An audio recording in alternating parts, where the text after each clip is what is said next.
আলহামদুলিল্লাহি রাব্বিল আলামিন ওয়াসসালাতু ওয়াসসালামু আলা আশরাফিল আমবিয়াই ওয়াল মুরসালিন মুহাম্মাদিন ওয়া আলা আলিহি ওয়া সাহবিহি ওয়া বারিক ওয়া সাল্লাম।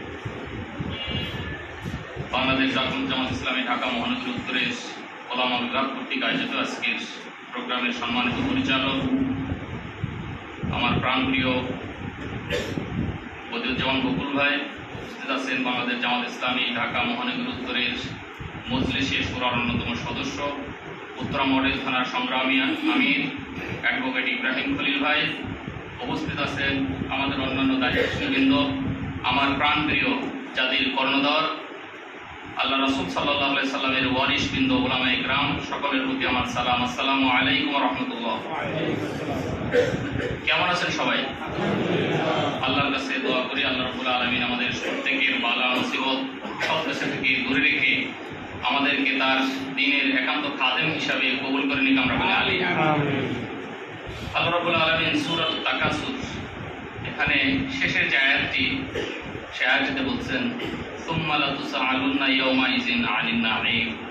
নিশ্চয় আল্লাহ রাব্বুল আলামিন তোমাদেরকে যে নিয়ামত দান করেছেন সেই নিয়ামত সম্পর্কে তোমাদের অবশ্যই জিজ্ঞাসা করা হবে। আমি এই আয়াতের উপরে যদি কথা বলে ইনশাআল্লাহ শেষ করব। প্রিয় ভাইরা, নিয়ামত বলতে আমরা যা যা বুঝি, আমার সুস্থতা একটা নিয়ামত, আমার পারিবারিক শান্তি একটা নিয়ামত, আমার এলেম একটা নিয়ামত, আমার পরিবেশ পরিস্থিতি একটা নিয়ামত, আমি যে সৎ সময়ে আছি, ভালো একটি সময় আছি, সেটা আল্লাহর পক্ষ থেকে একটি নিয়ামত। ইচ্ছা করলে আজকে থেকে 3-4 মাস আগে বা 4-5 মাস আগে আমরা এখানে বসে কোরআনের হক কথাগুলি কি বলতে পারতাম? মসজিদে আলেমরা কি খুতবায় সরাসরি কোরআন হাদিসের সহি কথাগুলি বলতে পারতো? আমাদেরকে বাইন্ডিং করে দেওয়া হয়েছিল। প্রিয় ভাইরা, আল্লাহ রাব্বুল আলামিন আমাদেরকে ছাত্রদের ভাইদের নেতৃত্বে যে বিপ্লব সংগঠিত হয়েছে, সেই বিপ্লবের মাধ্যমে আমরা আল্লাহ রাব্বুল আলামিন যে আমাদেরকে একটি সুন্দর সমাজ দান করেছেন, পরিবেশ দান করেছে, সেই পরিবেশের মাধ্যমে আল্লাহ রাব্বুল আলামিনের দ্বীনের পরিপূর্ণ দাওয়াত মানুষের কাছে পৌঁছাবো, এটা একটি নিয়ামত। এবং এই কাজে যদি আমরা গাফলতি করি, অবশ্যই রাব্বুল আলামিন আমাদেরকে জিজ্ঞাসা করবেন, আমরা জিজ্ঞাসিত হব। আর এর উত্তর যদি নেগেটিভ হয়, আল্লাহ রাব্বুল আলামিনের কাছে যেমন সাধারণ একজন পাপী মানুষ ক্ষমা পাবে না, তার শাস্তি থেকে বাঁচতে পারবে না, আমি মনে করি আমরা যারা আলেম ওলামা আছি, নিজেদেরকে নবীদের ওয়ারিস বলে দাবি করি, আমাদেরকে আল্লাহ রাব্বুল আলামিন পাকড়াও করবো, আমরা কোনোভাবেই সেখান থেকে রেহাই পাবো না।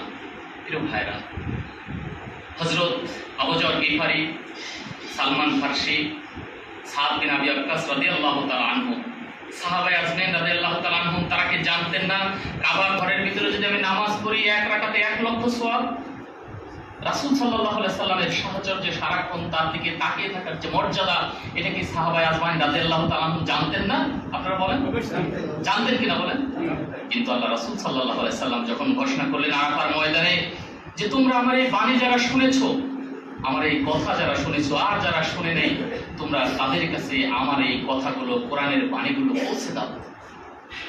আপনারা নিজেরাও সাক্ষী, প্রায় 1.5 লক্ষ, 1.25 লক্ষ সাহাবী আরাফার ময়দানে সেদিন উপস্থিত ছিলেন।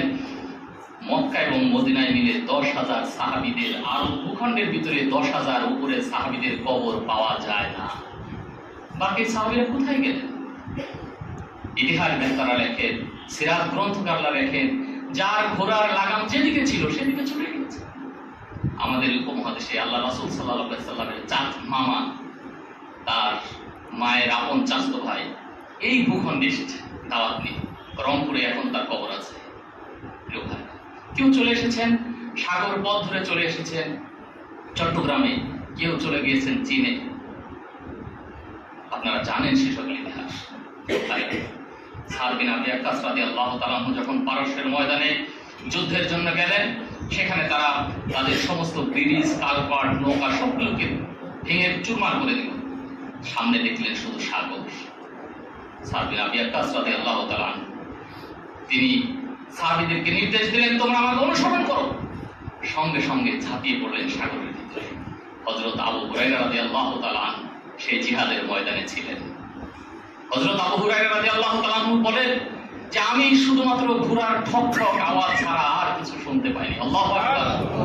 হযরত মুসা আলাইহিস সালামকে যেমন দরিয়া দুভাগ করে আল্লাহ রাব্বুল আলামিন রাস্তা করে দিয়েছিলেন, আবু হুরায়রা রাদিয়াল্লাহু তাআলা আনহুর এই হাদিসের ব্যাখ্যায় মুহাদ্দিসগণ লেখেন যে আল্লাহ রাব্বুল আলামিন স্বয়ং সাগরের উপর দিয়ে উম্মতে মুহাম্মাদের জন্য রাস্তা করে দিয়েছিলেন। সুবহানাল্লাহ। প্রিয় ভাইরা, আল্লাহ রাসূল সাল্লাল্লাহু আলাইহি সাল্লামের নির্যাতনের ইতিহাস আপনারা জানেন, হযরত বেলালের নির্যাতনের ইতিহাস আপনারা জানেন, খাব্বাব রাদিয়াল্লাহু তাআলার নির্যাতনের ইতিহাস আপনারা জানেন। শুধু একটি ঘটনা বলে শেষ করছি। আল্লাহ রাসূল সাল্লাল্লাহু আলাইহি সাল্লাম মক্কাকে যখন প্রথম অবস্থায় ইসলামের দাওয়াত দান করলেন, সেই অবস্থার ভিতরে একদিন মসজিদে নববীর কাবার পাশের চত্বরে উনি নামাজ পড়ছেন। আপনারা সেই ইতিহাস ভালো করে জানেন। নামাজে সেজদা দিয়েছেন কাফের মুশরিকরা, আবু জেহেল, আবু লাহাব, উতবা, সাইবা উটের নাড়ি ভুড়ি আল্লাহ রাসূল সাল্লাল্লাহু আলাইহি সাল্লামকে চাপিয়ে দিলেন। আল্লাহ রাসূল সাল্লাল্লাহু আলাইহি সাল্লাম উঠতে পারছিলেন না। একজন সাহাবী মুসলিম, উনি সেখানে যে উনি বলবেন যে আল্লাহ রাসূল সাল্লাল্লাহু আলাইহি সাল্লামকে সরাবেন, সেই ক্ষমতাটুকু ছিল না। হযরত ফাতেমা রাদিয়াল্লাহু তাআলা একেবারে ছোট, উনি আসলেন, ওনার কাছে গোপনে খবর দিলেন, ফাতেমা, রাসূলুল্লাহ সাল্লাল্লাহু আলাইহি সাল্লাম সিজদার ভিতরে আছেন, আর কাফের মুশরিকরা আল্লাহ রাসূল সাল্লাল্লাহু আলাইহি সাল্লামের মাথার উপরে উঠেন নাড়ি ভুড়ি চাপিয়ে দিয়েছেন। আল্লাহ রাসূল নিঃশ্বাস নিতে পারছেন না। ফাতেমা একেবারে ছোট, কোন রকম দৌড়ে এসে আল্লাহ রাসূল সাল্লামের মাথার উপর থেকে নাড়ি ভুড়িগুলো সরিয়ে দিলেন। আল্লাহ রাসূল সাল্লাল্লাহু আলাইহি সাল্লাম সেখান থেকে কোন রকম নিঃশ্বাস নিয়ে বেঁচে আসলেন। আর সেদিকে বললেন, হে কাবার মালিক, আমি তোমার দাওয়াত দিতে গিয়ে আজকে কষ্ট করছি, এদেরকে হিদায়াত দান করো। সেই ইসলাম আজকে আমার কাছে, আপনার কাছে আমানত। যে আল্লাহ রাব্বুল আলামিন পবিত্র কোরআনে বলেছেন, লা তাতাফাররাকু, তোমরা বিচ্ছিন্ন হয়ো না। আমরা আজকে আকিমুস সালাহ এটার ব্যাখ্যা জানি, আমরা 5 ওয়াক্ত নামাজ পড়াচ্ছি, ইমামতি করতেছি, কিন্তু যে আল্লাহ তাআলা আবার বলেছেন আকিমুদ্দিন, সেই আকিমুদ্দিনের জন্য আমরা কি নেতৃত্ব দিতে পেরেছি, আমরা কি ইমামতি করতে পেরেছি? প্রিয় ভাইরা বলেন।